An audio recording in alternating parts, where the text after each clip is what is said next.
Bismillahirrahmanirrahim. Assalamu alaikum. Hello and welcome to our 23rd lecture on algebra.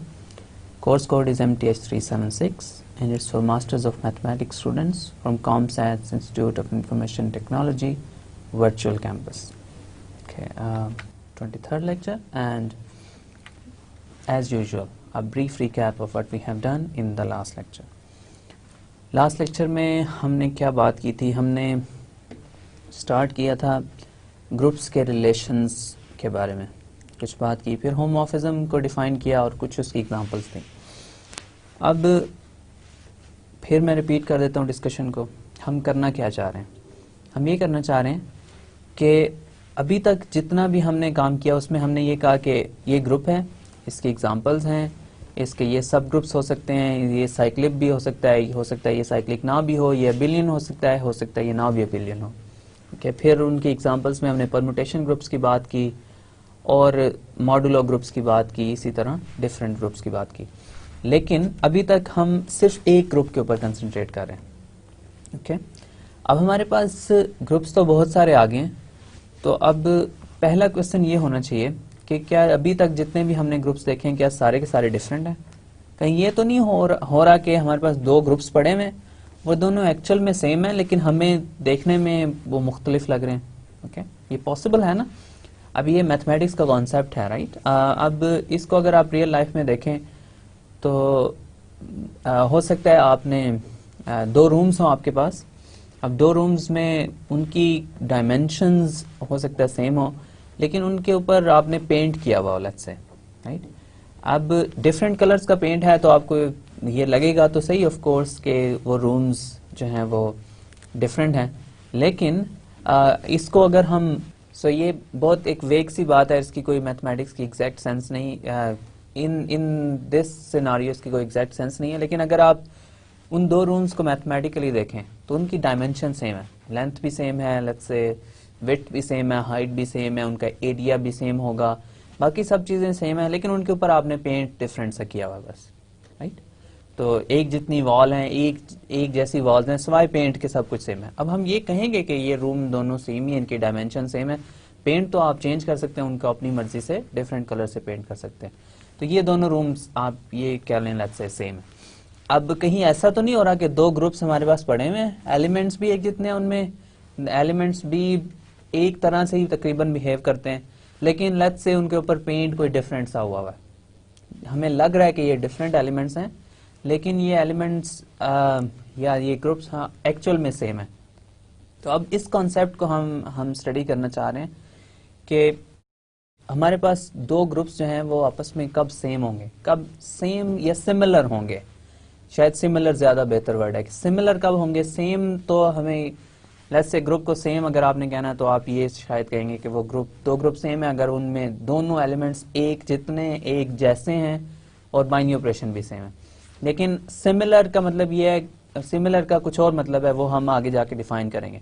तो basically हमारा ये question है कि दो डिफरेंट लुकिंग सेट्स हैं हमारे पास, लेकिन हम ये चेक करना चाह रहे हैं कि क्या वो दोनों सेम तो नहीं है, क्या उन दोनों की प्रॉपर्टीज जिस सेंस में वो बिहेव करते हैं क्या वो सेंस सेम तो नहीं है। तो ये मेरा पहला क्वेश्चन है, राइट? तो फर्स्ट क्वेश्चन क्या है कि दो ग्रुप्स हैं मेरे पास, वो ग्रुप्स जो हैं वो क्या डिफरेंट हैं या सेम है, ये मैं क्वेश्चन करना चाह रहा हूँ।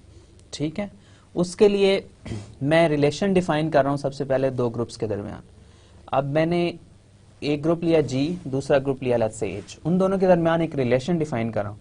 अब रिलेशन मैंने जब डिफाइन कर दिया, अगर वो रिलेशन कोई सर्टेन प्रॉपर्टीज होनी चाहिए उसमें वो सेटिस्फाई करेगा तो हम कहेंगे कि ये ग्रुप सेम है, राइट? ये आगे हमारे पास आ रही है डिस्कशन। तो हम सबसे पहले क्या करना चाह रहे हैं कि हम ये चेक करना चाह रहे हैं, ये टेस्ट करना चाह रहे हैं कि दो ग्रुप्स हैं उनके दरमियान में कोई रिलेशन है या नहीं है। अगर कोई रिलेशन है तो किस तरह का रिलेशन है। उसमें फिर हमने होमोमॉर्फिज्म की बात की। होमोमॉर्फिज्म क्या था? ये रिलेशन ही है दो ग्रुप्स के दरमियान में, लेकिन ऑफ कोर्स ये स्पेशल टाइप का रिलेशन होना चाहिए। हमने अभी तक फंक्शंस डिफाइन किए, वो दो सेट्स के ऊपर हमने फंक्शन डिफाइन कर दिए, एक सेट G था एक सेट H था, दरमियान में एक फंक्शन डिफाइन कर दिया, हमने ये कहा कि ये रिलेशन है दो सेट्स के दरमियान। लेकिन ग्रुप्स जस्ट सेट नहीं होते हैं, उनके ऊपर बाइनरी ऑपरेशन भी है। तो जब मैं ग्रुप के ऊपर रिलेशन की बात कर रहा हूँ तो इसका मतलब है मैं ये बात कर रहा हूँ कि उस सेट के एलिमेंट्स आपस में दोनों के रिलेटेड हैं और फिर बाइनरी ऑपरेशन भी रिलेटेड हैं, राइट। अगर बाइनरी ऑपरेशन जो है रिलेटेड नहीं है तो ग्रुप से रिलेटेड नहीं है। सेट्स और बाइनरी ऑपरेशन ग्रुप बनाते हैं, सेट और बाइनरी ऑपरेशन। अगर दोनों में से एक भी आपस में रिलेटेड नहीं है तो वो ग्रुप्स आपस में रिलेटेड नहीं है। तो इसमें फिर मैंने होमोमॉर्फिज्म की आपको डेफिनेशन दी और उसकी कुछ एग्जांपल्स दी। ब्रीफली दोबारा इनको देखते हैं। ये आपके पास डेफिनेशन थी होमोमॉर्फिज्म की। ग्रुप जी है, कोई बाइनरी ऑपरेशन है स्टार उसके ऊपर, एच एक ग्रुप है, कोई डॉट बाइनरी ऑपरेशन है। ये हमारे पास दो ग्रुप्स हैं। हम ये कहते हैं कि एक फंक्शन डिफाइन करना है, मैप डिफाइन करना है जी से एच, सेट जी से सेट एच पे, ओके। उसको हम होमोमॉर्फिज्म कहेंगे जब वो बाइनरी ऑपरेशंस को भी प्रिजर्व करता हो, बाइनरी ऑपरेशंस को भी आपस में रिलेट करता हो। यानी स्टार बाइनरी ऑपरेशन है जी का, तो G1 स्टार G2 आप करें तो उसके ऊपर फंक्शन अप्लाई करें फाई, तो ये सेम होना चाहिए phi of G1 dot phi of G2 dot जो है एच का बाइनरी ऑपरेशन। फाई फंक्शन है जी से एच पे, तो फाई ऑफ G1 एच का एलिमेंट है, फाई ऑफ G2 भी एच का एलिमेंट है। तो ये आपके पास होमोमॉर्फिज्म की डेफिनेशन है। फिर हमने इसकी कुछ एग्जांपल्स देखी। फर्स्ट एग्जांपल हमने ये देखी कि फाई एक मैप है n cross n matrices under addition है ऑफ कोर्स, और रियल नंबर्स पे ये मैप है, रियल नंबर्स भी यहाँ पे ऑफ कोर्स अंडर एडिशन है। तो हमने ये डिफाइन किया कि फाई ऑफ ए जो है वो डिटर्मिनेंट ऑफ ए के इक्वल है। तो क्या ये मैप एक होमोमॉर्फिज्म है? फिर हमने ये देखा कि determinant of A plus B जो है वो इक्वल नहीं होता है determinant of A plus determinant of B के। इसकी आपको मैंने कुछ एग्जांपल्स भी दी। तो इन जनरल ये ट्रू नहीं है और हैंस ये फाई जो है ये एक होमोमॉर्फिज्म नहीं हो सकता। ये दोनों बाइनरी ऑपरेशंस को आपस में रिलेट नहीं कर रहा है, ओके। ये एक फंक्शन है, ये एक फंक्शन है, फाई जो एक फंक्शन है n क्रॉस n मैट्रिसेस से रियल नंबर्स पे, डेफिनेटली एक फंक्शन है, लेकिन ये होमोमॉर्फिज्म नहीं है क्योंकि ये बाइनरी ऑपरेशंस को आपस में रिलेट नहीं कर रहा। तो फाई होमोमॉर्फिज्म नहीं है, तो यहाँ पे phi is not a homomorphism, ठीक है।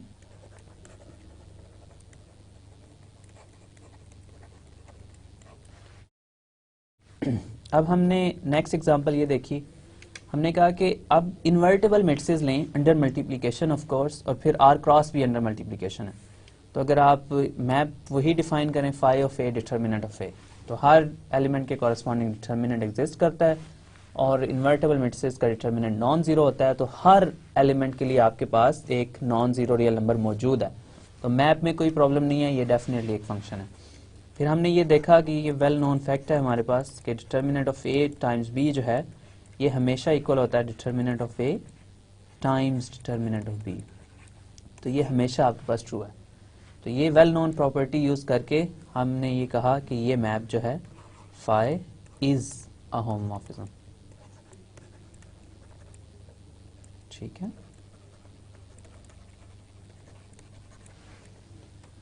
राइट अब इसके बाद हमने एक और एग्जांपल देखी। एग्जांपल क्या थी? फाई एक मैप डिफाइन किया मैंने इंटीजर से zn के ऊपर, इंटीजर्स मॉडुलो n के ऊपर, ठीक है।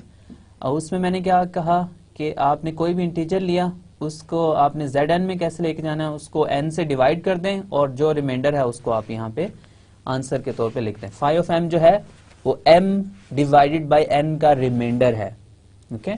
तो ये फाई ऑफ m जो है ये डेफिनेटली एक मैप है। हर इंटीजर के कॉरस्पॉन्डिंग आप एक रिमाइंडर फाइंड करेंगे और ये आपके पास एक फंक्शन होगा।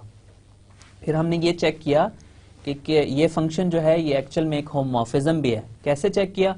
हमने दो एलिमेंट्स लिए m और n, उनके ऊपर डिवीजन एल्गोरिदम हमने यूज किया, और डिवीजन एल्गोरिदम को यूज करते हुए हमारे पास जो रिजल्ट आया था उसमें हमने ये देखा कि ये फाई जो है ये एक होमोमॉर्फिज्म है। इसको आप, ये एग्जांपल काफ़ी इंपॉर्टेंट है, तो जो भी आपको इसका प्रूफ गिवन है उसको आप ज़रूर देखिएगा। नोट्स में भी आपको इसका प्रूफ, अगर आपको कोई कन्फ्यूजन है तो नोट्स में भी इंशाल्लाह आपको इसका प्रूफ थोड़ी ज़्यादा डिटेल में मिल जाएगा। ओके, सो फाई यहाँ पे जो है ये एक होमोमॉर्फिज्म है, ये हमने चेक किया, इज अ होमोमॉर्फिज्म।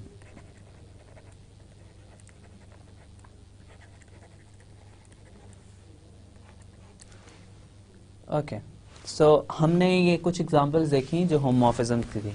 अब इसके अलावा एक दो शायद एग्जांपल्स मैंने आपको पहले भी दी थी। आप एक मैप डिफाइन करें, let's say phi from I don't know maybe z to 2z। 2z क्या है? वन इंटीजर्स का सेट है और z क्या है? सारे इंटीजर्स का सेट है। तो ये मैप आप इजीली डिफाइन कर सकते हैं। किसी भी इंटीजर m के लिए आप उसको इक्वल कर दें 2m के, तो हर इंटीजर के करस्पॉन्डिंग इंटीजर मौजूद है और इसको आप इजीली चेक कर सकते हैं कि ये एक होमोमॉर्फिज्म है। यहाँ पे बाइनरी ऑपरेशन एडिशन का है, ये मुझे बार बार बताने की जरूरत नहीं होनी चाहिए कि ये आपके पास एडिशन का बाइनरी ऑपरेशन है। जिस बाइनरी ऑपरेशन के तहत ग्रुप बनेगा वही यूज करूंगा ना, इसके अलावा नहीं यूज कर सकता, राइट। मल्टीप्लीकेशन के अंडर ये ग्रुप नहीं बनाता है। ओके, सो अब मैं अगर दो एलिमेंट्स लूँ, let's say m plus n, ठीक है, तो मेरे पास आ जाएगा 5 m प्लस n, जो आ जाएगा वो 2m प्लस n आ जाएगा। और इसको मैं क्लियरली लिख सकता हूँ 2m प्लस 2n, और ये इक्वल है 5m प्लस 5n के, ठीक है। तो ये प्रिजर्व करता है किसको? बाइनरी ऑपरेशंस को। तो क्लियरली ये एक होमोमॉर्फिज्म है। इसके अलावा बहुत सारी एग्जांपल्स आप लिख सकते हैं होमोमॉर्फिज्म्स की। तो ये आपके लिए बहुत सारी एक्सरसाइजेज यहाँ से निकल रही हैं। कोई से दो ग्रुप्स लें, बहुत सारी एग्जांपल्स हम ग्रुप्स की कर चुके हैं, बहुत सारी एग्जांपल्स। आपने करना ये है कि आपने कोई से ग्रुप्स लें दो, उनके दरमियान में एक मैप डिफाइन करने की कोशिश करें। जब आप मैप फंक्शन डिफाइन कर लेंगे तो आपने ये फिर उसके बाद चेक करना है कि क्या ये फंक्शन एक होमोमॉर्फिज्म है या नहीं है। अगर वो होमोमॉर्फिज्म हो जाए तो आपके लिए आपके पास मजीद एग्जांपल्स होमोमॉर्फिज्म्स की निकल आएंगी। अगर नहीं होगा तो ऑफ कोर्स फिर कुछ एग्जांपल्स ऐसी हैं जो होमोमॉर्फिज्म नहीं है। हर फंक्शन होमोमॉर्फिज्म नहीं होता, ठीक है। हर दो ग्रुप्स के दरमियान एक फंक्शन डिफाइन कर लें आप, ये भी जरूरी नहीं है। और जब आप फंक्शन डिफाइन कर लें वो होमोमॉर्फिज्म बन जाए, ये भी जरूरी नहीं है, राइट। इसका मतलब ये है कि आपने जब भी डिफाइन करना है, एक फंक्शन डिफाइन कर लें, तो यहाँ पे स्टोरी एंड नहीं हो जाती। उसके बाद वो बाइनरी ऑपरेशन को प्रिजर्व नहीं करता तो भी वो होमोमॉर्फिज्म नहीं होगा। दोनों प्रॉपर्टीज क्रूशियल है। वो फंक्शन होना चाहिए सेट्स के ऊपर और फिर बाइनरी ऑपरेशन को भी प्रिजर्व करना चाहिए उसे। ओके, तो ये आपके पास एग्जाम्पल। एक एग्जाम्पल और हम इसकी देखते हैं, फिर हम इंशाल्लाह इसको कंटिन्यू एक नए कॉन्सेप्ट की तरफ जाते हैं, राइट। अब एक एग्जाम्पल अगर हम ये देखें कि कुछ फाइनाइट ग्रुप्स की बात करते हैं, बहुत सारे ग्रुप्स। मैंने आपको कहा कि एक्सरसाइजेज ये हैं, कोई से दो ग्रुप लें, उनके दरमियान मैप डिफाइन करने की कोशिश करें। अब मैं एक मैप डिफाइन करता हूँ, कोई से दो ग्रुप्स लेता हूँ, लेट्स से मैं A3 लेता हूँ और इसका मैप डिफाइन करने की कोशिश करता हूँ C3 पे। C3 क्या है? C3 साइक्लिक ग्रुप है ऑर्डर 3 का, राइट। साइक्लिक ग्रुप है ऑर्डर 3 का। ये बेसिकली जनरेट हो रहा है एक एलिमेंट से A से, जिसका ऑर्डर 3 है। तो इसमें ये एलिमेंट्स आएंगे 1 A और A स्क्वायर, यानी आइडेंटिटी A और A स्क्वायर। A का ऑर्डर 3 है। C3 cyclic group of order 3। Okay, A3 क्या है? A3 आपको पता है कि ये कौन सा ग्रुप है? Alternating group of order 3। सो ये S3 का अल्टरनेटिंग ग्रुप है। S3 के इवन परम्यूटेशंस का ग्रुप है। तो आप अगर इसको लिखना चाहें तो आप ये लिख सकते हैं कि इसमें आपके पास आ रही आइडेंटिटी परम्यूटेशन, फिर आपके पास आ रहा है 1 2 3 और फिर आपके पास आ रहा है 1 3 2, ठीक है। ये तीन एलिमेंट्स हैं और यहाँ पे आपके पास तीन एलिमेंट्स ही हैं 1A और A स्क्वायर। अब अगर आप एक मैप डिफाइन करें इस सेट से इस सेट के ऊपर, कैसे मैप है? फाई ऑफ 1 जहाँ पे जो है वो मैप हो रहा है 1 पे, फाई ऑफ 1 2 3 मैप हो रहा है लेट्स से A पे, और फाई ऑफ 1 3 2 जो है वो मैप हो रहा है A स्क्वायर पे। तो क्या ये एक फंक्शन है? वेल, हर एलिमेंट A3 के लिए आपको एक एलिमेंट मिल रहा है C3 पे और वो एलिमेंट यूनिक है, तो ये क्लियरली एक फंक्शन है। क्या ये एक होमोमॉर्फिज्म है? वेल, इसको चेक करने के लिए हमें क्या करना पड़ेगा? लेट्स से मैं ये देखता हूँ, फाई ऑफ 1 2 3 जो है उसको मैं मल्टीप्लाई करता हूँ 1 3 2 के साथ, ठीक है। अब फाई ऑफ 1 2 3 टाइम्स 1 3 2 ये हो जाएगा 1 2 3 को 1 3 2 से मल्टीप्लाई करें। हमने बार बार ये चीज़ें की हैं, फिर कर लेते हैं एक बार। 1 2 3 को 1 3 2 से मल्टीप्लाई करूँगा तो मेरे पास क्या परम्यूटेशन आएगी? इसमें 1 2 पे मैप हो रहा है और यहाँ पे 2 1 पे मैप हो रहा है। 1 1 पे मैप होगा, 2 2 पे, 3 3 पे। तो ये आइडेंटिटी आ जाएगा, ठीक है, तो ये हमारे पास 1 आ गया। अब अगर मैं इसको इक्वल करूं, 5 ऑफ 1 2 3 किसके इक्वल है? 5 ऑफ 1 2 3 ए के इक्वल है, और 5 ऑफ 1 3 2 जो है वो इक्वल है ए स्क्वायर के। तो 5 ऑफ 1 2 3 टाइम्स 5 ऑफ 1 3 2 इक्वल है ए टाइम्स ए स्क्वायर के, जो कि आ जाता है ए क्यूब। और ए क्यूब यहाँ पे आइडेंटिटी है क्योंकि ए का ऑर्डर 3 है, तो ए टू द पावर 3 जो है वो आइडेंटिटी होना चाहिए क्योंकि ए का ऑर्डर 3 है, साइक्लिक ग्रुप ऑफ ऑर्डर 3 है। तो ए 3 जो है वो 1 है, तो इन दोनों केस में आंसर जो है वो सेम आ गया, राइट। तो हम क्या चेक करना चाह रहे हैं? होमोमॉर्फिज्म की प्रॉपर्टी चेक करना चाह रहे हैं कि ये बाइनरी ऑपरेशन को प्रिजर्व करता है या नहीं करता है, राइट। सो ये चेक करने के लिए मैंने ये कम्बिनेशन चेक किया।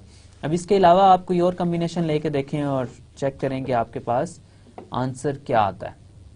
ओके, सो ये आप इसको काइंडली चेक कीजिएगा। तो आपने ये चेक करना है, मैंने आपको एक कम्बिनेशन चेक करके बता दिया, फिर आप 1 टाइम्स 1 3 2 और 1 2 3 टाइम्स 1 और इसी तरह बाकी कम्बिनेशन लेके चेक करें कि क्या ये होमोमॉर्फिज्म बनता है या नहीं। तो आपने ये कंफर्म करना है कि इज फाई अ होमोमॉर्फिज्म, ठीक है। तकरीबन जो मुश्किल काम था वो मैंने कर दिया। अब इसके बाद कुछ एक दो आसान चीज़ें रह गई हैं, वो आप इसको ज़रूर ट्राई कीजिएगा। तो आप ये इसको कंफर्म कीजिएगा कि फाई एक होमोमॉर्फिज्म है या नहीं है, ईदर वे। तो मुझे लग रहा है कि ये एक होमोमॉर्फिज्म है, लेकिन आप इसको ज़रूर चेक कीजिएगा, राइट। अब आपके पास एक और एग्जांपल आ गई होमोमॉर्फिज्म की। अब आपको क्लियर हो जाना चाहिए कि कोई से दो ग्रुप्स आप डिफाइन लें, उनके दरमियान कोई फंक्शन आपने डिफाइन करना है होमोमॉर्फिज्म के लिए। एक फंक्शन डिफाइन करना है और फिर ये चेक करना है कि वो फंक्शन जो है वो होमोमॉर्फिज्म की प्रॉपर्टी को सेटिस्फाई करता है या नहीं करता, राइट। सो ये आपके पास एक इजी कॉन्सेप्ट है कि आपने कोई दो ग्रुप्स लेने हैं, उनके दरमियान होमोमॉर्फिज्म डिफाइन करने का क्या मतलब है? दोनों सेट्स के दरमियान एक फंक्शन होना चाहिए और उस फंक्शन को जो होमोमॉर्फिज्म की प्रॉपर्टी है उसको सेटिस्फाई करना चाहिए, यानी बाइनरी ऑपरेशन को प्रिजर्व करना चाहिए। सो अब हम कुछ प्रॉपर्टीज देखते हैं होमोमॉर्फिज्म की। दो इसकी बहुत फंडामेंटल प्रॉपर्टीज हैं जो हम यूज भी किया करेंगे। अब आपके पास एक मैप है G to H such that phi is a homomorphism, ठीक है। अगर phi एक होमोमॉर्फिज्म है और ऑफ कोर्स मैप दो ग्रुप्स हैं G और H, तो G के अंदर भी एक आइडेंटिटी एलिमेंट है और H के अंदर भी एक आइडेंटिटी एलिमेंट है, तो इन दोनों की आइडेंटिटीज का आपस में क्या रिलेशन होगा अगर फाई होमोमॉर्फिज्म है?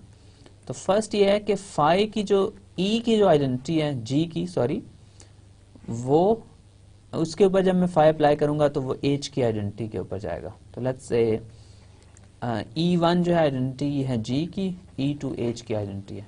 E1 आइडेंटिटी ऑफ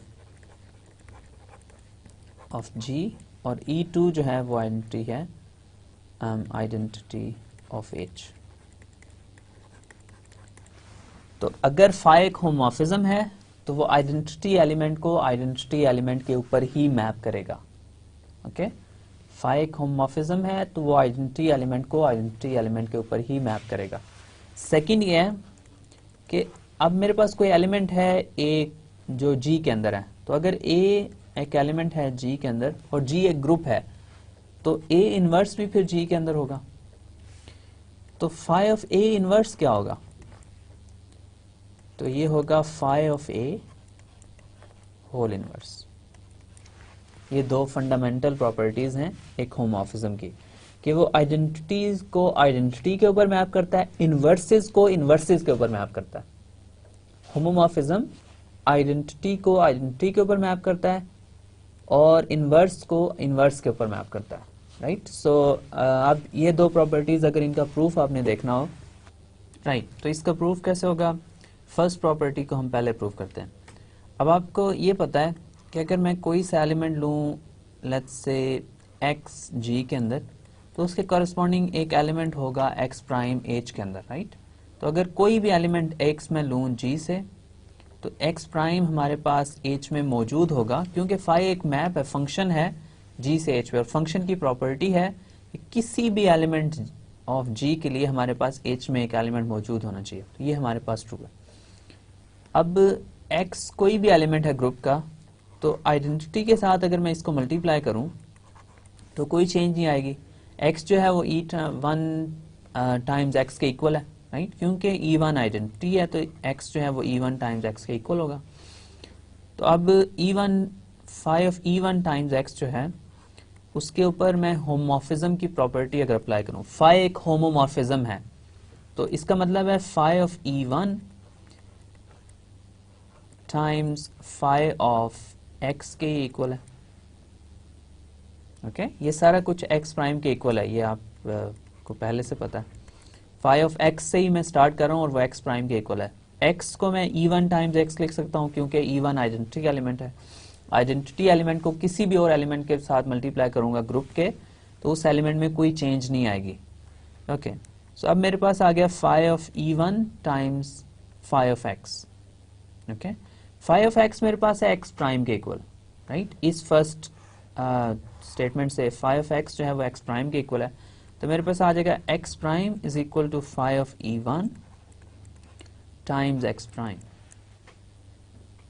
ठीक है, अब X प्राइम एक एलिमेंट है H का, तो H एक ग्रुप है, हर एलिमेंट ग्रुप का हर एलिमेंट जो है उसका इन्वर्स एग्जिस्ट करता है। तो इसका मतलब है for X prime in H there is X prime inverse in H। X prime का इन्वर्स भी H में होगा, हर एलिमेंट का इन्वर्स एग्जिस्ट करता है, तो X प्राइम भी कोई एलिमेंट है तो उसका भी इन्वर्स एग्जिस्ट करेगा। अगर मैं इस इन्वर्स से मल्टीप्लाई कर दूं राइट साइड से, तो मेरे पास आ जाएगा X prime times X prime inverse is equal to phi of E1 times phi times phi of E1 times मेरे पास आ जाएगा X prime times X prime inverse. अब X प्राइम को जब उसके इन्वर्स से मल्टीप्लाई करूंगा तो आइडेंटिटी आंसर आएगा, राइट। तो मेरे पास ये आइडेंटिटी H की आएगी और H की आइडेंटिटी E2 के इक्वल, राइट। तो इससे मेरे पास आ जाएगा E2 is equal to phi of E1 times E2, और फाई ऑफ E1 कोई एलिमेंट है H का, तो उसको आइडेंटिटी से मल्टीप्लाई करूंगा तो ये फाई ऑफ E1 के इक्वल आ जाएगा। तो phi of E1 is equal to E2 मैंने प्रूव कर दिया। तो ये फर्स्ट स्टेटमेंट ये कहती है कि फाई जो है होमोमॉर्फिज्म जो है वो आइडेंटिटी एलिमेंट को आइडेंटिटी एलिमेंट के ऊपर ही मैप करता है। होमोमॉर्फिज्म आइडेंटिटी एलिमेंट को आइडेंटिटी एलिमेंट के ऊपर ही मैप करेगा। ओके, अब सेकंड ये है कि इनवर्स को भी होमोमॉर्फिज्म जो है वो इनवर्स के ऊपर ही मैप करता है, राइट। अब इसको मैं देखता हूँ इसको कैसे प्रूव करेंगे। अब हमने ये प्रूव कर दिया है कि फाई ऑफ E1 जो है वो E2 के इक्वल है, राइट, ये हमने प्रूव कर दिया। अब E1 जो है, अगर मैं कोई सा एलिमेंट लूं X या A, जो भी आप लेना चाहें, X कोई सा एलिमेंट लूं ग्रुप में से, तो X इनवर्स भी ग्रुप में होगा, और X टाइम्स X इनवर्स जो है वो हमेशा E1 के इक्वल होगा। तो इसका मतलब ये हुआ कि मैं X टाइम्स X इनवर्स जो है उसकी जगह E1 या E1 की जगह X टाइम्स X इनवर्स लिख सकता हूँ। ये हो जाएगा phi of X times X inverse. Okay, so ये इक्वल है E2 के। ओके, सो अब इसको मैं अगर होमोमॉर्फिज्म की प्रॉपर्टी यूज करूं तो phi of X times phi of X inverse हो जाएगा इज इक्वल टू E2। अब फाई ऑफ X जो है वो एलिमेंट है किसका, H का। फाई एक मैप है G से H के दरमियान। तो फाई जो है जब मैं किसी भी एलिमेंट ग्रुप G के ऊपर अप्लाई करूंगा तो वो हमें रिजल्ट देगा किस ग्रुप के अंदर, H के अंदर। तो इसका मतलब है किसी भी एलिमेंट G के लिए किसी भी एलिमेंट X के लिए G में फाई ऑफ X हमेशा H के अंदर होगा, फाई ऑफ X हमेशा H के अंदर होगा। तो इसका मतलब ये हुआ कि यहाँ पे जो फाई ऑफ X है ये एलिमेंट है ग्रुप H का, और फाई ऑफ X इनवर्स भी H के अंदर होगा, राइट। क्योंकि किसी भी एलिमेंट ग्रुप H के किसी भी एलिमेंट के लिए इन्वर्स एग्जिस्ट करता है। तो फाई ऑफ एक्स भी कोई एलिमेंट है, उसके लिए भी इन्वर्स ऑफ कोर्स एग्जिस्ट करेगा। तो अब इस इन्वर्स से मैं लेफ्ट से मल्टीप्लाई कर देता हूँ, मेरे पास आ जाएगा phi of X inverse times phi of X times phi of X inverse is equal to phi of X inverse times E2। अब फाई ऑफ एक्स इनवर्स और फाई ऑफ एक्स को जब आपस में मल्टीप्लाई करूंगा तो आइडेंटिटी एलिमेंट आएगा। किसका आइडेंटिटी एलिमेंट? H का identity element. So E2 times phi of X inverse is equal to, अब किसी भी एलिमेंट को आइडेंटिटी से मल्टीप्लाई करेंगे तो वही एलिमेंट वापस आ जाएगा। ठीक है, इसी तरह लेफ्ट हैंड साइड पे भी आइडेंटिटी से एलिमेंट मल्टीप्लाई हो रहा है तो उसमें कोई चेंज नहीं आएगी।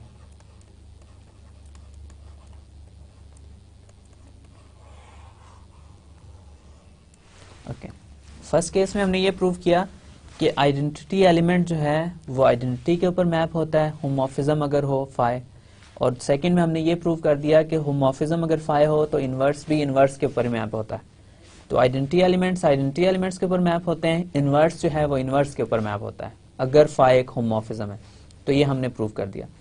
अब ये सिंपल सी हमारे पास प्रॉपर्टीज दो आ गई कि आपने दो ग्रुप्स लिए, उनके दरमियान में आपने होमोमॉर्फिज्म डिफाइन कर दिया। तो ये होमोमॉर्फिज्म के साथ बिल्ट इन प्रॉपर्टीज दो आ गई हैं कि आइडेंटिटी एलिमेंट जो G का है वो H के आइडेंटिटी एलिमेंट के ऊपर मैप होगा। सेकंड चीज क्या आ गई है कि जो इन्वर्स एलिमेंट्स हैं A के अंदर, G के अंदर जो भी इन्वर्स एलिमेंट्स हैं वो H के अंदर इन्वर्स एलिमेंट्स के ऊपर मैप होंगे। Okay, so phi of A inverse जो है वो phi of A whole inverse के इक्वल होगा। तो होमोमॉर्फिज्म आइडेंटिटीज को आइडेंटिटीज के ऊपर मैप करता है, आइडेंटिटी को आइडेंटिटी के ऊपर मैप करता है और इन्वर्स को इन्वर्स के ऊपर मैप करता है। राइट, अब लास्ट स्लाइड में मैंने जब आइडेंटिटी चेक की है तो मैंने लेफ्ट आइडेंटिटी चेक की है। इसी तरह आप सिमिलरली राइट आइडेंटिटी लेके भी उसको भी चेक कर सकते हैं, इसमें कोई प्रॉब्लम नहीं होनी चाहिए। ओके, तो मतलब राइट साइड से भी आइडेंटिटी को मल्टीप्लाई कर सकते हैं, लेफ्ट साइड से भी मल्टीप्लाई कर सकते हैं। तो ये आप काइंडली इसको चेक कर लीजिएगा। राइट, तो हमने होमोमॉर्फिज्म की कुछ बात कर ली और उसके अंदर हमें ये भी पता चल गया कि कुछ प्रॉपर्टीज उसकी देखी, फिर हमने कुछ उसकी एग्जांपल्स भी देखी। अब होमोमॉर्फिज्म डिफाइन करने का मेजर जो रीज़न है वो ये है कि हम ग्रुप के दरमियान में रिलेशंस को स्टडी करना चाह रहे हैं। अब ग्रुप के दरमियान में रिलेशन स्टडी करने हैं, हमने एक मैप तो डिफाइन कर दिया दोनों ग्रुप्स के दरमियान में और वो बाइनरी ऑपरेशंस को भी प्रिजर्व कर रहा है, एग्री। लेकिन अब सबसे पहली बात जो हमें पता नहीं चल रही इस मैप से वो ये है कि दोनों ग्रुप्स के दरमियान सेम नंबर ऑफ एलिमेंट्स हैं भी या नहीं। अगर दोनों ग्रुप्स के अंदर एलिमेंट्स ही एक से ज्यादा, जैसे आपके पास एक ग्रुप में 5 एलिमेंट्स हैं, दूसरे में 6 एलिमेंट्स हैं, तो वो तो आपस में कभी भी एक जैसे नहीं हो सकते। हमारा मेन एम यही था ना कि हम दो ग्रुप्स के दरमियान जब रिलेशन डिफाइन कर रहे हैं तो हम ये चेक करना चाह रहे हैं कि ग्रुप्स दोनों सेम है या डिफरेंट है। तो अब जैसे फिर मैं रिपीट कर देता हूँ, प्रॉब्लम क्या आ रही है, आपके पास ग्रुप है, दो ग्रुप्स हैं, उनके दरमियान में आपने एक मैप डिफाइन कर दिया।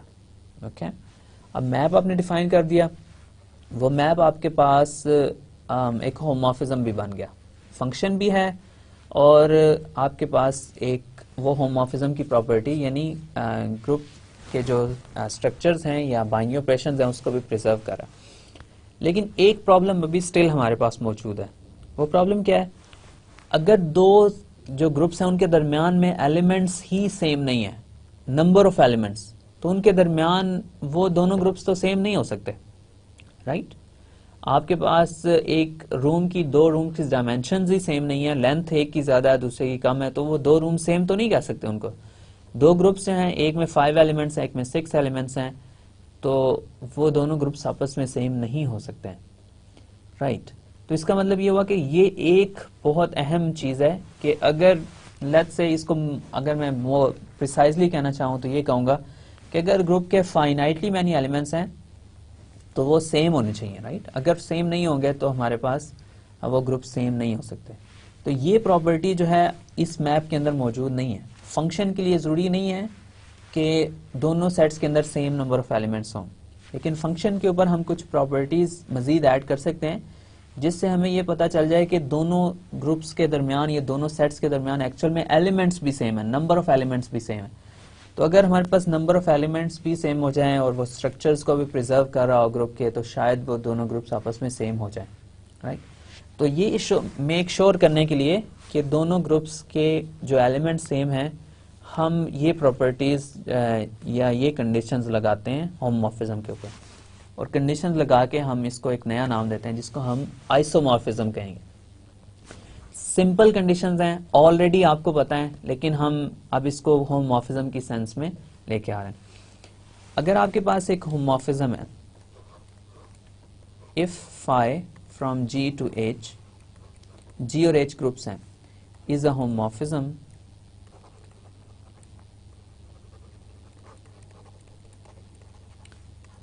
then phi is called an isomorphism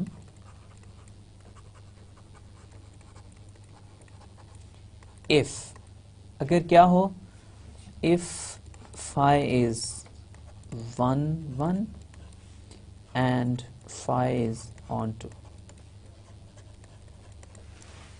ठीक है।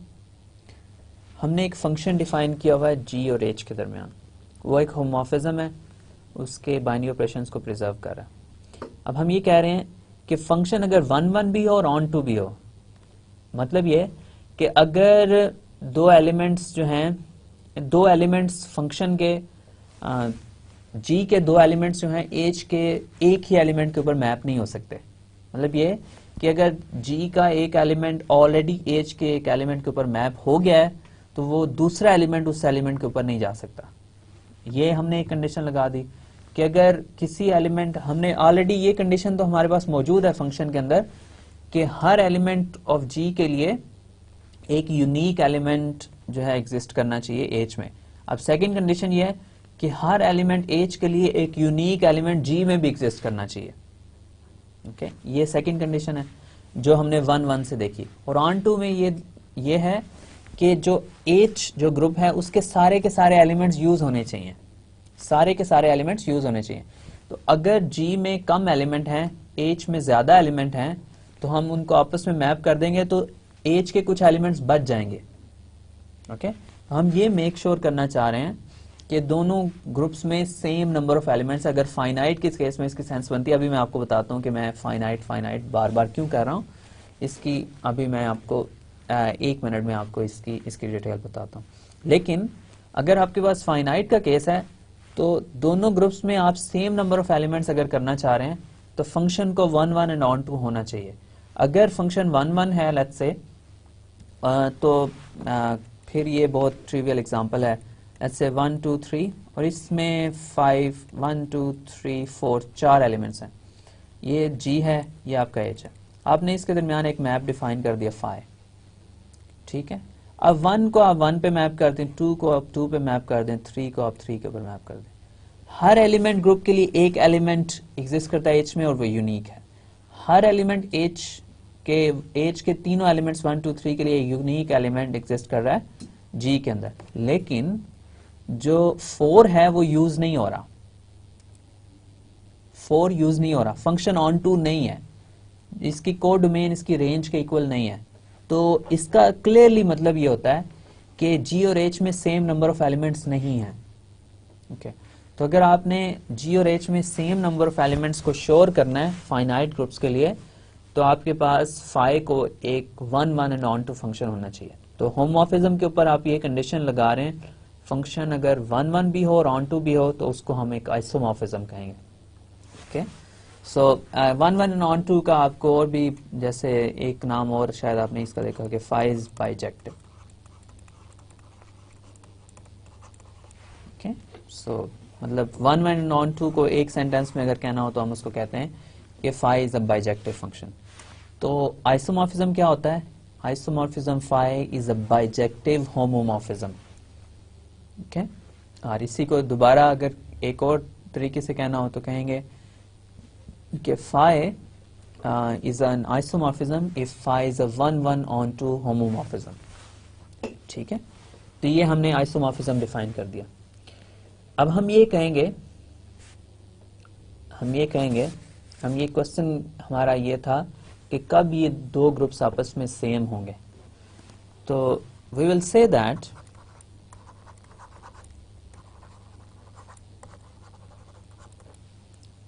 two groups, let's say G and H, are similar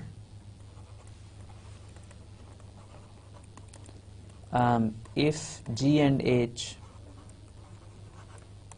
are isomorphic.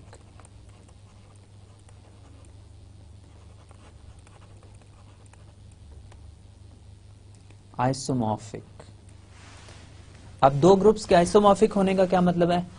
हम कहेंगे कि ग्रुप G और H आपस में आइसोमॉर्फिक हैं अगर G और H के दरमियान एक हम आइसोमॉर्फिज्म डिफाइन कर सकें। हम ये कहेंगे कि ग्रुप G और H आइसोमॉर्फिक हैं अगर इन दोनों के दरमियान एक आइसोमॉर्फिज्म एग्जिस्ट करता हो। मतलब ये कि group G and H are isomorphic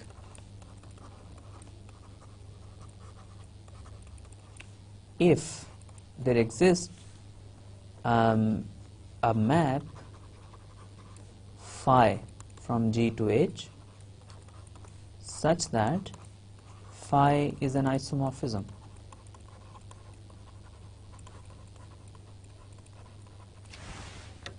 Okay, so अब इसकी थोड़ी सेंस अगर बनाने की कोशिश करें, आपने एक मैप डिफाइन कर दिया G से H के दरमियान, वो मैप 1 1 भी है, ऑन टू भी है। इसका मतलब है उसके अंदर जो एलिमेंट्स हैं वो सेम है। फाइनाइट ग्रुप्स के केस में उनके elements, number of elements same है, ठीक है, नंबर ऑफ एलिमेंट्स सेम है। फिर उनके जो बाइनरी ऑपरेशंस हैं वो भी आपस में प्रिजर्व्ड हैं। एक तो एलिमेंट्स सेम है, नंबर ऑफ एलिमेंट्स, और फिर जब बाइनरी ऑपरेशन अप्लाई करते हैं तो वो भी प्रिजर्व है, मतलब बाइनरी ऑपरेशन भी उनके सिमिलर हैं आपस में। तो अब हम ये कहेंगे कि दो ग्रुप्स आइसोमॉर्फिक हैं, एक जैसे हैं, डिफरेंट तरीके से लिखे हुए हैं लेकिन ग्रुप्स हैं एक जैसे, अगर उनके दरमियान एक आप मैप डिफाइन कर सकें, एक आइसोमॉर्फिज्म डिफाइन कर सकें, यानी एक मैप फाई डिफाइन कर सकें such that phi is a homomorphism और फाई 1 1 और ऑन टू भी हो, मतलब सेम नंबर ऑफ एलिमेंट्स हो और फाइनाइट के केस में सेम नंबर ऑफ एलिमेंट्स हो और बाइनरी ऑपरेशन जो है प्रिजर्व्ड हो, हर एलिमेंट का दूसरे एलिमेंट से रिलेशन हो जो हमें फंक्शन देगा, फिर नंबर ऑफ एलिमेंट सेम हो, ये हमें 1 1 एंड ऑन टू की कंडीशन दे देगी, और फिर उनके जो बाइनरी ऑपरेशंस हैं वो भी आपस में रिलेटेड हो। तो हम कहेंगे कि फंक्शन जो ग्रुप्स हैं वो आइसोमॉर्फिक हैं। दो ग्रुप्स जब आइसोमॉर्फिक हो जाते हैं उनकी जो प्रॉपर्टीज हैं वो सारी की सारी सेम होती हैं, वो एक तरीके से बिहेव करते हैं, दोनों एक तरीके से बिहेव करते हैं। मतलब ये कि अगर एक ग्रुप अबिलियन है, जी अगर अबिलियन है और जी एच का आइसोमॉर्फिक है तो एच भी अबिलियन होगा, ठीक है। इसके अलावा अगर जी साइक्लिक है तो एच भी साइक्लिक होगा, ठीक है। अगर जी के अंदर एक एलिमेंट है ऑर्डर 2 का तो एच के अंदर भी एक एलिमेंट होगा ऑर्डर 2 का।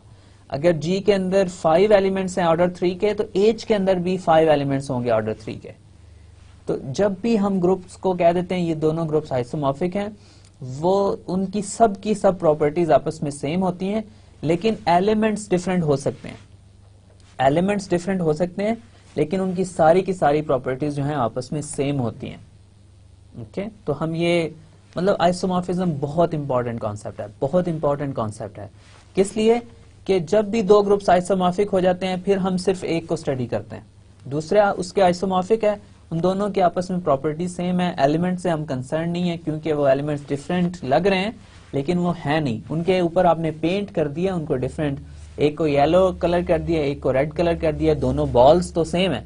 तो हम ये इंटरेस्टेड नहीं है कि बॉल का कलर क्या है, हम ये देखना चाह रहे हैं कि बॉल का साइज क्या है और उसकी डेंसिटी क्या है, और डिफरेंट चीजें जो हैं सिमिलर चीजों के ऊपर हम कंसंट्रेट कर रहे हैं, उनका कलर इतना मैटर नहीं करता है।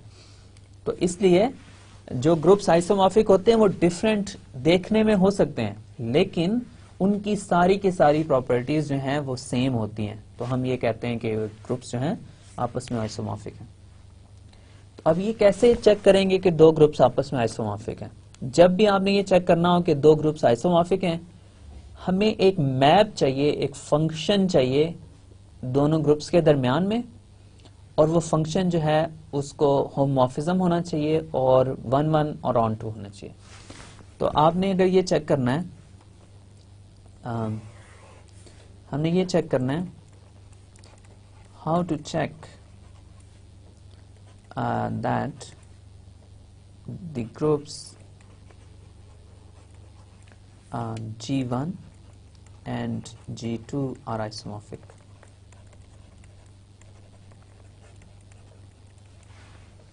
अब ये चेक करना है अगर हमने, तो ये चेक कैसे करेंगे? ये चेक इस तरह करेंगे कि if G1 and G2 are isomorphic, अगर ये दोनों आइसोमॉर्फिक हैं, if G1 and G2 are isomorphic,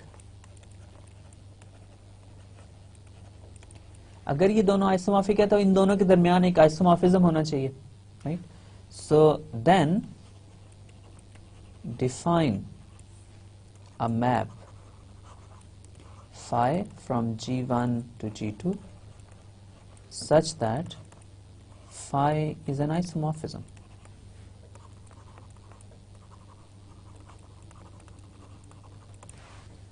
जब आपको ये कहा जाए कि प्रूव करें कि दो ग्रुप्स आइसोमॉर्फिक हैं, आपने उन दोनों के दरमियान में एक फंक्शन डिफाइन करना है, और फंक्शन कैसा होना चाहिए? 1 1 होना चाहिए, ऑन टू होना चाहिए।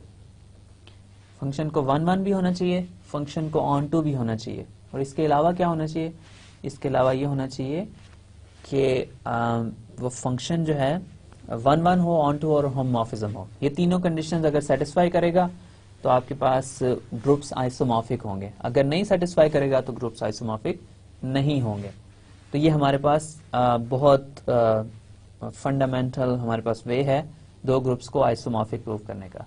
आइसोमॉर्फिक एक फैंसी वर्ड है, आई नो, लेकिन इसका बेसिकली मतलब यह है कि दो ग्रुप्स सिमिलर हैं, राइट? हमने ये प्रूव करना है कि दो ग्रुप्स सिमिलर हैं, एक जैसे हैं, देखने में मुख्तलिफ लग रहे हैं लेकिन हैं एक जैसे। तो हम इसको कैसे प्रूव करेंगे? एक मैप डिफाइन करेंगे दोनों ग्रुप्स के दरमियान, और वो मैप कैसा होगा? वो होमोमॉर्फिज्म होगा, वो 1 1 होगा और ऑन टू होगा।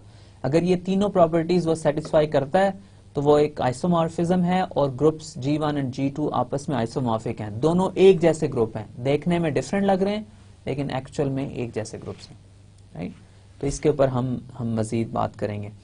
ओके, अब हमने काफी थ्योरी की बात कर ली, अब थोड़ी सी एग्जांपल्स देखते हैं कि हम क्या बात कर रहे हैं यहाँ पे, और फिर उसके बाद मैं आपको ये बताऊंगा कि ग्रुप्स को अगर ये प्रूव करना है ग्रुप्स आइसोमॉर्फिक नहीं है तो वो कैसे प्रूव करेंगे, राइट? अब पहली एग्जांपल में मैं लेता हूँ, लेट्स से फाई एक मैप है A3 से C3 के दरमियान।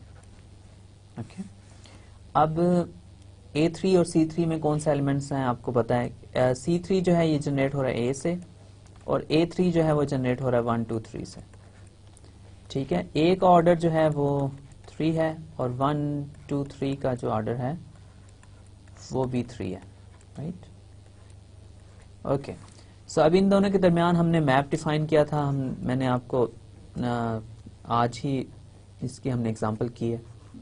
इसमें आइडेंटिटी एलिमेंट जो है यहाँ पे 1 पे मैप हो रहा है, इसमें 1 2 3 जो है उसको मैं लेट्स से A पे मैप कर रहा हूँ, और 1 3 2 जो है उसको मैप कर रहा हूँ A स्क्वायर पे। अब फाई एक होमोमॉर्फिज्म है, ये आपने होपफुली चेक किया होगा कि ये जो मैप मैंने डिफाइन किया ये एक होमोमॉर्फिज्म है, राइट?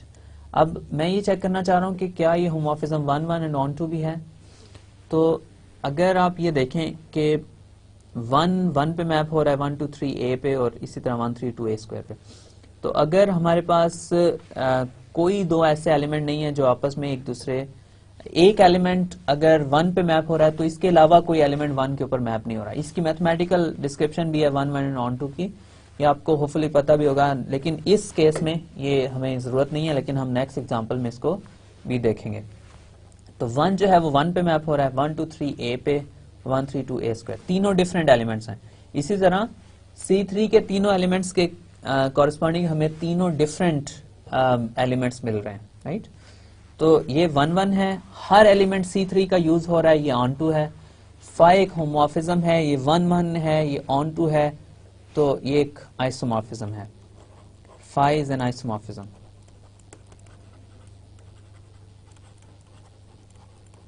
राइट, हमने A3 और C3 के दरमियान में एक आइसोमॉर्फिज्म डिफाइन कर दिया। तो इसका क्या मतलब है? इसका मतलब ये है कि A3 जो है वो C3 के आइसोमॉर्फिक है। राइट, यही मतलब है ना, A3 जो है C3 के आइसोमॉर्फिक है। अब ये आप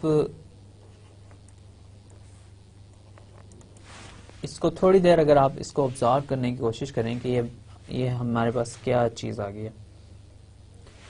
हमारे पास A3 एक ग्रुप है परमुटेशंस का, 3 परमुटेशंस है उसमें। ओके, C3 में एक एलिमेंट है जो C3 साइक्लिक ग्रुप है, जो एक एलिमेंट से जनरेट हो रहा है, किसी एक एलिमेंट से। हमें नहीं पता वो एलिमेंट क्या है, कुछ भी हो सकता है। ओके, अब C3 और A3 आपस में आइसोमॉर्फिक है। इसका मतलब है ग्रुप ऑफ परमुटेशंस जो है वो आइसोमॉर्फिक है एक साइक्लिक ग्रुप के। अच्छा, अब इसमें C3 ये भी हो सकता है कि वो Z3 के इक्वल हो, उसमें नॉट 1 और 2 आ जाएंगे। अब ये 3 एलिमेंट्स का एक ग्रुप है और ये 1 से जनरेट हो रहा है, ये साइक्लिक ग्रुप है डेफिनेटली। तो इसका मतलब ये हुआ कि A3 जो है वो आइसोमॉर्फिक है Z3 के, और ये आइसोमॉर्फिक है C3 के, किसी भी साइक्लिक ग्रुप के। ओके, सो ये अब ये आइडिया थोड़ा सा आप मैं इसलिए यहाँ पे स्टॉप कर रहा हूँ बार बार कि ये आप थोड़ा इसको ऑब्जर्व करने की कोशिश करें कि परमुटेशंस का ग्रुप था और ये एलिमेंट्स नॉट 1 2 का ग्रुप है Z3। ये दोनों आपस में हम कह रहे हैं ये सिमिलर है, आइसोमॉर्फिक है, इन दोनों में कोई फर्क नहीं है, सिवाय इनके एलिमेंट्स डिफरेंट तरह से लिखे हुए हैं। अब ये जो प्रॉपर्टी है आइसोमॉर्फिज्म की, इसकी पावर जो है यहां से हमें क्लियर होनी चाहिए। अब 2 ग्रुप्स हैं, एलिमेंट्स डिफरेंट लिखे हुए हैं, हम इससे एग्री करते हैं, लेकिन मेन बात इसमें यह है कि दोनों में एक जितने एलिमेंट्स हैं, दोनों साइक्लिक ग्रुप्स हैं। A3 भी साइक्लिक है, C3 भी साइक्लिक है। A3 भी अबिलियन है, C3 भी अबिलियन है। इसके अलावा क्या कॉमन है? इसके अलावा ये कॉमन है कि A3 के अंदर जो एलिमेंट्स हैं उनका ऑर्डर आप चेक कर लें, और C3 के अंदर जो एलिमेंट्स हैं उनका ऑर्डर आप चेक कर लें। 1 2 3 का ऑर्डर जो है इस सेट के अंदर 3 है। इसी तरह 1 का ऑर्डर जो है वो 3 है। ये एक 1 2 3 से जनरेट हो रहा है, एक 1 से जनरेट हो रहा है। इसी तरह 1 3 2 का ऑर्डर क्या है? वो 3 है। आप इसमें 2 का ऑर्डर चेक कर लें, 2 का ऑर्डर क्या है? 3 है। इसमें 1 का ऑर्डर 1 है, आइडेंटिटी का ऑर्डर Z3 में 1 है। ओके, सो इसका मतलब यह है कि एलिमेंट्स डिफरेंट हैं, डिफरेंट लग रहे हैं, डिफरेंट तरीके से लिखे हुए हैं, लेकिन उनकी सारी की सारी प्रॉपर्टीज जो है सेम है। तो ये ग्रुप्स डिफरेंट लिखे हुए हैं, लेकिन एक्चुअल में ये एक जैसे ग्रुप है। तो ये अब हम जब भी कहेंगे, हम कहेंगे A3 जो है वो साइक्लिक ग्रुप है, C3 ऑर्डर 3 का। अब हमारे पास ऑर्डर 3 का एक ही ग्रुप है, बाकी सब उसके आइसोमॉर्फिक है, हम उनके बारे में कंसर्न ही नहीं करेंगे।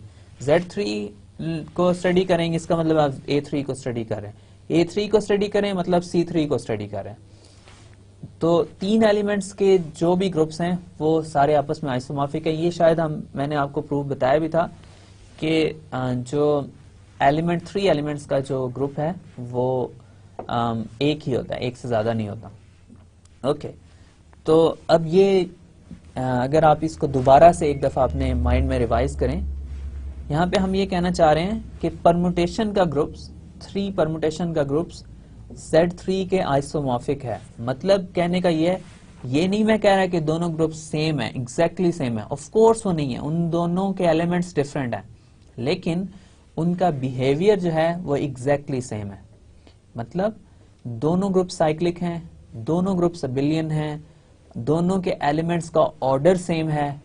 ओके, तो जो भी हम प्रॉपर्टीज देखते हैं दोनों ग्रुप्स में, वो दोनों की एक जैसी हैं, इसलिए हम ये कहते हैं कि ये दोनों ग्रुप सिमिलर हैं। तो जब भी आप ये प्रूव कर देंगे एक ग्रुप दूसरे ग्रुप के आइसोमॉर्फिक है, तो आपने बेसिकली ये प्रूव कर दिया कि दोनों ग्रुप्स की जितनी भी प्रॉपर्टीज हैं वो दोनों सेम हैं। अगर एक भी प्रॉपर्टी डिफरेंट होगी तो वो ग्रुप्स डिफरेंट होंगे, वो आइसोमॉर्फिक नहीं हो सकते। अगर आपने उनके दरमियान में एक आइसोमॉर्फिज्म प्रूव कर दिया तो आपने वो गलत आइसोमॉर्फिज्म लिया है, वो ठीक नहीं है। ओके, तो होपफुली ये चीज आपको की कॉन्सेप्ट आपको थोड़ा सा मजीद क्लियर होगा। अब इसमें एक और एग्जांपल अगर मैं लेके देखूं, नेक्स्ट मेरे पास एग्जांपल ये है कि अगर मैं एक मैप लूं फाई z से 2z के दरमियान। अब लास्ट एग्जांपल थी फाइनाइट ग्रुप्स के लिए, दोनों के एलिमेंट्स फाइनाइटली मैनी थे। अब यहाँ पे इनफाइनाइटली मैनी एलिमेंट्स है मेरे पास। ओके, मैंने मैप डिफाइन करना है, ये मैप हमने पहले भी डिफाइन किया हुआ। कोई भी इंटीजर m लें, उसका मैप डिफाइन करें तो आप इसको 2m के इक्वल कर दें। ओके, अब 2m के इक्वल आपने कर दिया। अब अगर इस मैप को मैंने प्रूव करना है कि ये आइसोमॉर्फिज्म है या नहीं, ये होमोमॉर्फिज्म तो डेफिनेटली है, ये फंक्शन भी है, होमोमॉर्फिज्म भी है, ये हम चेक कर चुके हैं। क्या ये 1-1 है, क्या ये ऑन टू है, ये हमने चेक करना है।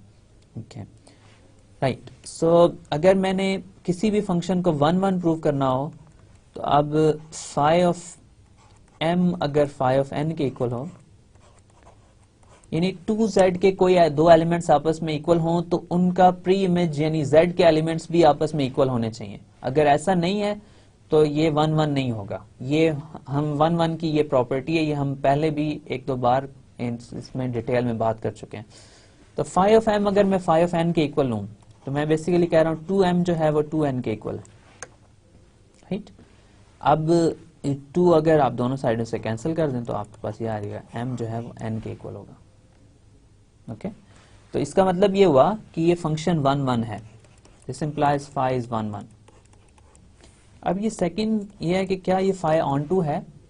अगर मैं ये चेक करना चाहूं कि ये फाई ऑन टू है या नहीं, अब इसको चेक करने के लिए मुझे क्या करना है, अगर मैं कोई एलिमेंट लूं 2m 2z के अंदर तो उसके कॉरेस्पॉन्डिंग मुझे एक एलिमेंट मिलना चाहिए z के अंदर जिसका ये इमेज है।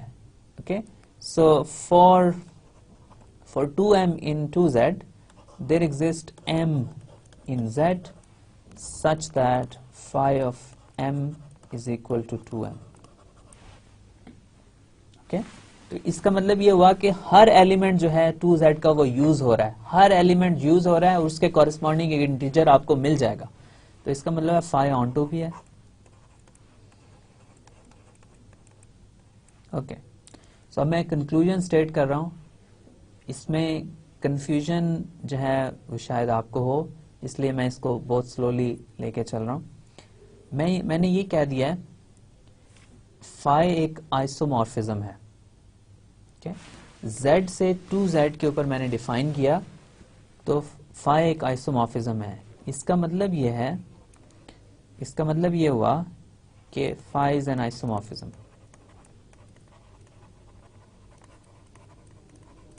तो इसका क्लियरली मतलब ये हुआ कि z जो है वो 2z के आइसोमॉर्फिक है। z is isomorphic to 2z।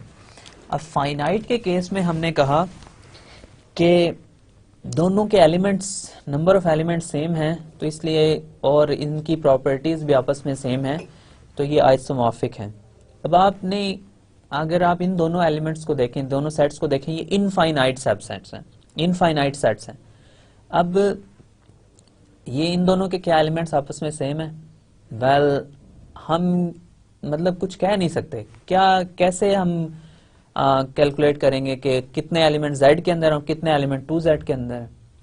लेकिन जब भी आप z के अंदर एक एलिमेंट लेंगे 2z के अंदर उसके कॉरेस्पॉन्डिंग आपको एक एलिमेंट मिल जाएगा। दोनों में इनफाइनाइटली मैनी एलिमेंट्स हैं, दोनों में इनफाइनाइटली मैनी एलिमेंट्स हैं, तो हर एलिमेंट के कॉरेस्पॉन्डिंग आपको एक एलिमेंट दूसरे सेट में मिल जाएगा।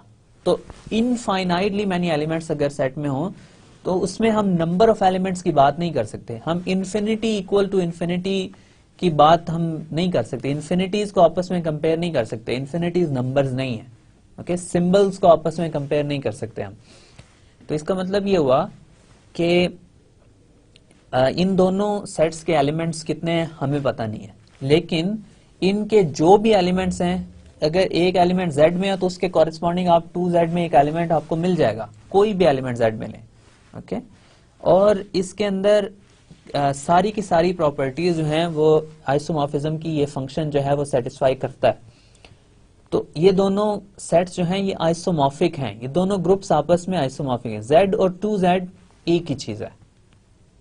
मैथमेटिक्स के केस में, ग्रुप्स के केस में z और 2z एक ही चीज है, क्योंकि ये दोनों ग्रुप्स जो हैं वो एक ही तरह से बिहेव करते हैं। z जो है वो एक अबिलियन ग्रुप है, 2z अबिलियन ग्रुप है, z साइक्लिक है, 1 से जनरेट हो रहा है, 2z भी साइक्लिक है, किससे जनरेट हो रहा है, आप इसको 2 से जनरेट कर सकते हैं।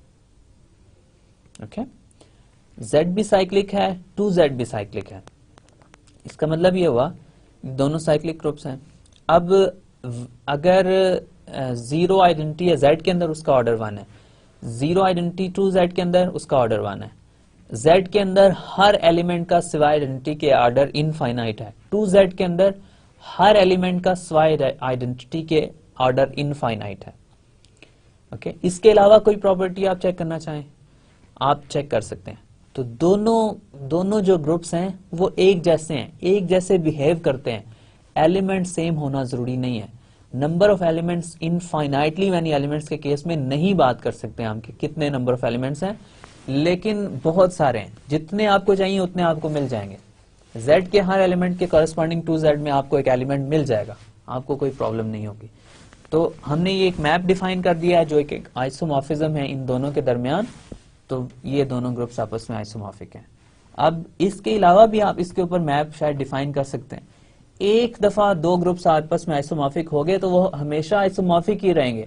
ये नहीं हो सकता कि आप उनके दरमियान में एक नया मैप डिफाइन कर दें। अगर वो मैप वेल डिफाइंड है और वो 1 ऑन 2 है तो वो भी मतलब नए मैप्स भी आइसोमॉर्फिज्म बनेंगे। आप उनके दरमियान में आइसोमॉर्फिज्म और भी डिफाइन कर सकते हैं। एक मैप मिल गया वो आइसोमॉर्फिक हो गए, बस फुल स्टॉप। ठीक है, उनकी सारी की सारी प्रॉपर्टीज आपस में सेम होंगी। ओके, सो आइसोमॉर्फिज्म का कॉन्सेप्ट बहुत इंपॉर्टेंट है, बहुत फंडामेंटल कॉन्सेप्ट है हमारे ग्रुप थ्योरी के लिए और बहुत सारी और ब्रांचेस ऑफ मैथमेटिक्स के लिए। बेसिकली हम अपने जो काम है उसको रिड्यूस कर रहे हैं। हमारे पास बहुत सारे ग्रुप्स हैं और भी डिफरेंट फील्ड्स में डिफरेंट चीजें होती हैं, लेकिन यहाँ पे हमारे पास बहुत सारे ग्रुप्स हैं तो हम सबको स्टडी नहीं करना चाह रहे। हमारे पास एक इनफाइनाइट अरे ऑफ ग्रुप्स है। अब हम ये कर रहे हैं कि हम कह रहे हैं कि हम नंबर ऑफ ग्रुप्स जो है ना वो कम करें ताकि हमें कम ग्रुप स्टडी करने पड़े। इसके लिए हम क्या कहते हैं, दो ग्रुप्स हैं, उनकी प्रॉपर्टीज आपस में सेम है तो क्या जरूरत है दोनों को स्टडी करने की, हम एक को ही स्टडी कर लेते हैं। तो हम ये कह देते हैं जब दो ग्रुप्स आपस में आइसोमॉर्फिक हैं तो हम एक ग्रुप ले लेते हैं बस। तो लेट्स से हमारे पास एक ग्रुप है z, उसके कॉरस्पॉन्डिंग 100 ग्रुप्स हैं जो उसके सब के सब उसके आइसोमॉर्फिक हैं। हम ये कह देंगे कि ये दोनों ग्रुप्स जो हैं, अब z जो है इन सब का रिप्रेजेंटेटिव है, बाकी सब को स्टडी करने की जरूरत नहीं है, सिर्फ z को स्टडी कर लें तो आपके पास सब ग्रुप्स के बारे में आपको इंफॉर्मेशन मिल जाएगी जो भी आप इंफॉर्मेशन लेना चाह रहे हैं। अब जैसे मैंने कहा कि z के कॉरस्पॉन्डिंग आपके पास लेट्स से 100 ग्रुप्स हैं। z और किन ग्रुप्स के आइसोमॉर्फिक है? वेल बहुत सारे ग्रुप्स हैं। आप यहाँ पे एक और मैप डिफाइन कर सकते हैं फाई z से 3z के ऊपर। मैप वही है, phi of m is equal to 3m। ये स्टिल आइसोमॉर्फिक रहेंगे। कोई भी 3 की जगह आप कोई भी और नंबर ले लें, आपके पास ये स्टिल आइसोमॉर्फिक रहेंगे। तो z के आइसोमॉर्फिक आपको बहुत सारे और ग्रुप्स मिल जाएंगे। एक्चुअल में हम नेक्स्ट एक बहुत अच्छा रिजल्ट करेंगे जिसमें हमें पता चलेगा कि ये जो ग्रुप है z, उसके बहुत बड़ी क्लास ऑफ फंक्शंस है, क्लास ऑफ ग्रुप्स हैं जो इस ग्रुप z के आइसोमॉर्फिक है। तो ये z जो है ये एक बहुत पावरफुल ग्रुप है, ये बहुत सारे और ग्रुप्स को रिप्रेजेंट कर रहा है। तो z को स्टडी करने का मतलब है हम हंड्रेड्स ऑफ थाउजेंड्स ऑफ और मजीद ग्रुप्स को स्टडी कर रहे हैं। ठीक है, अब मैं इस डिस्कशन को मजीद आगे अब नेक्स्ट लेक्चर में लेके चलूंगा, लेकिन मैं इसको दोबारा से बहुत अच्छी तरह समराइज और एक्सप्लेन करना चाह रहा हूँ कि हमारे पास हो क्या रहा है। तो मतलब मैं समरी में आपको इसको मजीद एलाबोरेट करने की कोशिश करता हूँ कि हमारे पास आइसोमॉर्फिज्म में हो क्या रहा है, हम कर क्या रहे हैं, करना क्या चाह रहे हैं। राइट, तो आज के लेक्चर में हमने क्या किया? आज के लेक्चर में हमने स्टार्ट की डिस्कशन कहाँ से? होमोमॉर्फिज्म से डिस्कशन स्टार्ट की। मैंने आपको शुरू में क्वेश्चन स्टेट किया कि हमारे पास दो ग्रुप्स हैं, उनके दरमियान में हम रिलेशन फाइंड करना चाह रहे हैं। दो डिफरेंट ग्रुप्स हैं, हो सकता है वो देखने में डिफरेंट हो, लेकिन क्या उन दोनों के दरमियान में आपस में रिलेशन है या नहीं है? ओके, सो हम बेसिकली ये चेक करना चाह रहे हैं कि दो ग्रुप्स हैं, क्या वो सिमिलर तो नहीं है, एक जैसे तो नहीं है, डिफरेंट तरीके से लिखे हुए हैं लेकिन एक जैसे तो नहीं है। जैसे मैंने आपको रूम की एग्जांपल दी, एक जैसी डायमेंशंस हैं, एक जितना एरिया है, लेकिन उसमें पेंट डिफरेंट हुआ हुआ है, तो रूम तो उससे डिफरेंट नहीं हो जाता, वो दोनों रूम सेम है, जस्ट पेंट डिफरेंट, आप पेंट चेंज कर सकते हैं, इट्स नॉट अ प्रॉब्लम। तो पेंट जो है वो ओरिजिनल रूम की फंडामेंटल प्रॉपर्टी नहीं है। तो अगर दोनों की डायमेंशन सेम हो, उनका एरिया सेम हो, तो हम कहेंगे वो दोनों ठीक है, एक जैसे रूम है। ओके, इसी तरह हम दो ग्रुप्स की बात करना चाह रहे हैं, दो ग्रुप्स को हम सेम कह देंगे, लेट्स से उनके एलिमेंट्स डिफरेंट तरीके से लिखे हुए हैं लेकिन उनकी बाकी सारी की सारी प्रॉपर्टीज सेम है। अगर वो एक जैसे एक तरीके से बिहेव करते हैं तो हम उन दोनों को डिफरेंट क्यों लें, हम उनको एक जैसे ही कहेंगे, एक ही कहेंगे कि वो एक तरीके से बिहेव करते हैं, एग्जैक्टली एक वे में बिहेव करते हैं, सिवाय ये कि उनके एलिमेंट्स डिफरेंट तरीके से लिखे हैं। ओके, फिर उसके लिए हमने कहा कि हम सबसे पहले उनके दरमियान में रिलेशन बना के देखते हैं, शायद कोई रिलेशन एग्जिस्ट करता हो उनके दरमियान में रिलेशन बनाना है। तो रिलेशन मैथमेटिक्स के केस में होता है फंक्शन। दो ग्रुप्स लिए मैंने जी और एच, उनके दरमियान में मैंने रिलेशन डिफाइन किया कि आपने दोनों ग्रुप्स के दरमियान में रिलेशन बनाना है एक फंक्शन फाई जी से एच के दरमियान, लेकिन ये जी और एच एक सेट्स हैं, सेट्स के दरमियान में एक फंक्शन बन गया। ठीक है, फिर ये फंक्शन जो है इसको बाइनरी ऑपरेशन के बारे में भी कुछ बताना चाहिए आपको, तो ये बाइनरी ऑपरेशन को भी प्रिजर्व करेगा। तो होमोमॉर्फिज्म की ये प्रॉपर्टी है कि एक फंक्शन होना चाहिए ग्रुप जी से ग्रुप एच के दरमियान, और बाइनरी ऑपरेशंस जो हैं जी और एच के, उनको भी आपस में रिलेट करता हो, उनको प्रिजर्व करता हो। ओके, सो हमें एक होमोमॉर्फिज्म मिल गया दो ग्रुप्स के दरमियान, लेट्स सपोज। अब होमोमॉर्फिज्म से क्या हमें पता चल रहा है कि दोनों ग्रुप सेम है या सिमिलर हैं? वेल, हमें कुछ चीजें पता चल रही हैं लेकिन सारी चीजें पता नहीं चल रही। होमोमॉर्फिज्म में हमने ये देखा कि होमोमॉर्फिज्म जो है वो आइडेंटिटी एलिमेंट जी के को एच के आइडेंटिटी एलिमेंट के ऊपर ही मैप करता है। इसी तरह अगर आप इनवर्स लेंगे जी के अंदर, तो एच के अंदर भी वो किसी इनवर्स के ऊपर भी मैप होगा जाके। Okay, good. तो होमोमॉर्फिज्म हमें कुछ चीजें बता रहा है कि आइडेंटिटीज के ऊपर जा रही हैं, आइसोमॉर्फिज्म के ऊपर जा रहे हैं, सॉरी इनवर्स के ऊपर जा रहे हैं। अब हमने फिर कहा कि दो ग्रुप्स को हम सेम कहना चाह रहे हैं। ओके, तो उनके एलिमेंट्स आपस में अगर फाइनाइट ग्रुप्स होंगे तो एलिमेंट्स आपस में सेम होंगे तो हम कहेंगे ना ग्रुप सेम है। अगर एक ग्रुप में 5 एलिमेंट्स हैं, एक में 6 हैं, तो वो सेम नहीं हो सकते। एक रूम में लेट्स से आपके पास दीवार की लेंथ 10 मीटर है और दूसरे में 15 मीटर है, तो वो सेम नहीं हो सकते, राइट? मतलब डिफरेंट चीजें हैं वो। ओके, तो अगर ग्रुप के अंदर एक के अंदर लेट्स से 10 एलिमेंट्स हैं, दूसरे के अंदर 12 एलिमेंट्स हैं, तो ये ग्रुप्स आपस में सेम कभी भी नहीं हो सकते क्योंकि उनमें number of elements he different है। तो इसका मतलब ये हुआ कि हमें ये मेक श्योर करना पड़ेगा कि दोनों ग्रुप्स के दरमियान जो रिलेशन डिफाइन किया वो उसमें ये कंडीशन एम्बेडेड हो कि दोनों ग्रुप्स के दरमियान में एलिमेंट्स सेम हैं, अगर फाइनाइटली मैनी एलिमेंट्स हैं दोनों ग्रुप्स के दरमियान। उसको हम मेक श्योर करने के लिए हमने कहा कि हम होमोमॉर्फिज्म को आइसोमॉर्फिज्म कह देंगे अगर हमारे पास फंक्शन 1 भी हो और ऑन टू भी हो। जब फंक्शन 1 हो जाए और ऑन टू भी हो जाए तो हमें उससे ये पता चलता है कि ये फंक्शन जो है ये मैप जो है अब नंबर ऑफ एलिमेंट्स दोनों में सेम दे रहा है, अगर फाइनाइट एलिमेंट्स हैं, एम्फेसाइज कर रहा हूं फाइनाइट एलिमेंट्स हैं। ओके, तो फिर हमने ये कहा कि फंक्शन एक मैप आइसोमॉर्फिज्म हो जाएगा दो ग्रुप्स के दरमियान अगर वो होमोमॉर्फिज्म हो और वो 1 हो और ऑन टू हो। ठीक है, ये कुछ प्रॉपर्टीज अगर वो सेटिस्फाई करे तो वो एक आइसोमॉर्फिज्म है। ओके, सो अब हमने दो ग्रुप्स हैं, उनको आइसोमॉर्फिज्म उनके दरमियान डिफाइन करना है, तो एक मैप डिफाइन कर दिया जी से एच के दरमियान और वो मैप आइसोमॉर्फिज्म की प्रॉपर्टीज को सेटिस्फाई करे। हम कहेंगे कि जी और एच जो है वो आइसोमॉर्फिक है, राइट? तो जब जी और एच आइसोमॉर्फिक हो जाते हैं एक दूसरे के, तो उनकी सारी की सारी प्रॉपर्टीज जो हैं वो सेम हो जाती हैं। मतलब ये कि अगर आपने जी और एच के दरमियान एक आइसोमॉर्फिज्म डिफाइन कर दिया तो इसका मतलब ये होगा कि अगर जी अबिलियन है तो एच भी अबिलियन होगा, अगर जी साइक्लिक है तो एच भी साइक्लिक होगा, अगर G के अंदर एक एलिमेंट है ऑर्डर 2 का, तो H के अंदर भी ऑर्डर 2 का एक एलिमेंट होना चाहिए। अगर G के अंदर ऑर्डर 1 का एक ही एलिमेंट है तो H के अंदर भी ऑर्डर 1 का एक ही एलिमेंट होना चाहिए। अगर G के अंदर ऑर्डर 5 के लेट्स से 10 एलिमेंट्स हैं तो H के अंदर भी 10 एलिमेंट्स ऑर्डर 5 के होने चाहिए। दोनों में कोई चीज डिफरेंट नहीं होगी अगर वो आपस में आइसोमॉर्फिक हो जाएंगे, सिवाय ये कि एलिमेंट्स डिफरेंट नजर आएंगे। ओके, फिर हमने एग्जांपल की, बहुत इंटरेस्टिंग एग्जांपल थी कि A3 लिया हमने परमुटेशन का जो ग्रुप्स हैं अल्टरनेटिंग ग्रुप, और हमने साथ में लिया साइक्लिक ग्रुप C3 Z3 ले लिया, या C3 एक ही बात है। फिर हमने ये देखा कि वो दोनों ग्रुप्स आपस में आइसोमॉर्फिक हो गए। नंबर्स का ग्रुप नॉट 1 2 और परमुटेशंस का ग्रुप आपस में आइसोमॉर्फिक हैं। दोनों की सारी प्रॉपर्टीज सेम है, सवाल ये कि उसमें परमुटेशन के एलिमेंट्स हैं, इसमें नॉट 1 2 हैं, लेकिन दोनों की प्रॉपर्टीज आपस में सेम है, एग्जैक्टली सेम प्रॉपर्टीज हैं। तो हम कहेंगे A3 और Z3 आपस में एक जैसे ग्रुप हैं, ये आइसोमॉर्फिक ग्रुप हैं।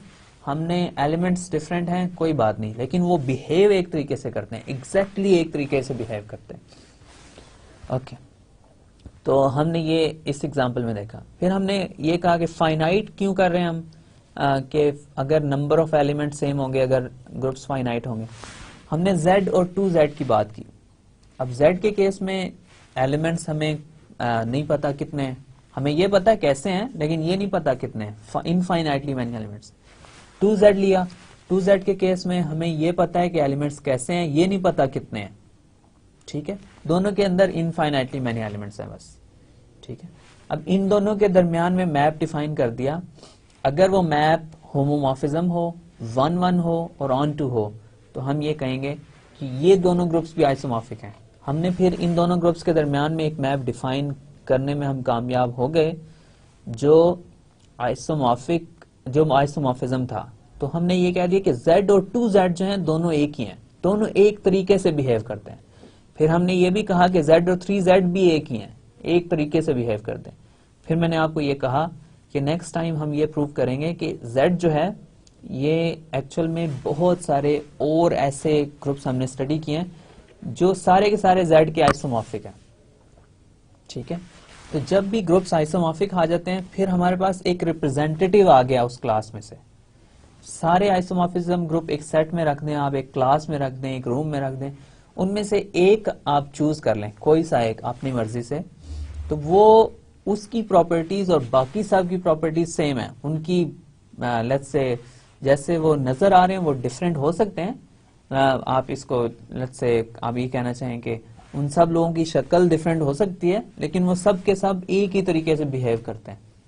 ओके, तो ग्रुप्स जो हैं उनको आइसोमॉर्फिक ग्रुप को अगर आप एक क्लास में रखेंगे, उनका एक रिप्रेजेंटेटिव चूज करेंगे, तो वो रिप्रेजेंटेटिव जो है वो एक्चुअल में उस क्लास को रिप्रेजेंट करेगा, क्योंकि सब के सब बाकी ग्रुप्स जो हैं वो एग्जैक्टली उसी तरीके से बिहेव करेंगे जैसे वो एक ग्रुप रिप्रेजेंट बिहेव करे। तो हमें वो सब के सब ग्रुप्स को स्टडी करने की जरूरत नहीं है, जस्ट उस एक ग्रुप को हम स्टडी करें, बाकी सब उसके आइसोमॉर्फिक हैं। हम जस्ट ये कह दें कि ये सब प्रॉपर्टीज जो हैं इन सब ग्रुप्स की आपस में सेम है। ओके, तो इसी कॉन्सेप्ट को मजीद हम आगे लेके चलेंगे नेक्स्ट लेक्चर में, और हम ये देखेंगे कि कौन से ग्रुप्स जो हैं जो Z के आइसोमॉर्फिक हैं, कुछ उनमें क्लास ऑफ ग्रुप्स हम देखेंगे।